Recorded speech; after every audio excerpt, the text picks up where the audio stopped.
Day level of Vishnu Sahasranama పారాయణం. ఈరోజు ప్రసాదం రవ్వ కుడుములు. ప్రాసెస్ చూద్దాం రండి. 1 కప్ బియ్యం రవ్వకి 1/4 కప్ పచ్చిశనగపప్పు తీసుకోవాలి. ఒక ప్యాన్లో 2 స్పూన్స్ నెయ్యి వేసుకుని 1 టేబుల్ స్పూన్ జీలకర్ర వేసుకోవాలి. జీలకర్ర లైట్గా వేయించుకోవాలి, కలర్ చేంజ్ అవ్వకూడదు.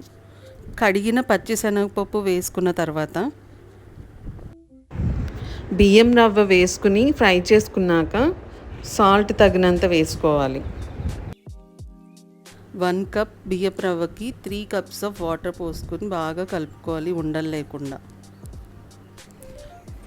కొంచెం దగ్గర పడిన తర్వాత సిమ్లో పెట్టి మూత పెట్టుకుని బాగా మగ్గించుకోవాలి. ఉడికిన ఈ రవ్వని కొంచెం చల్లారిన తర్వాత ఉండల్లాగా చేసుకుంటే మన రవ్వ కుడుములు రెడీ. अजः सर्वेश्वरः सिद्धः सिद्धिः सर्वादिरच्युतः वृषा कपिरमेयात्मा सर्वयोगविनिःसृतः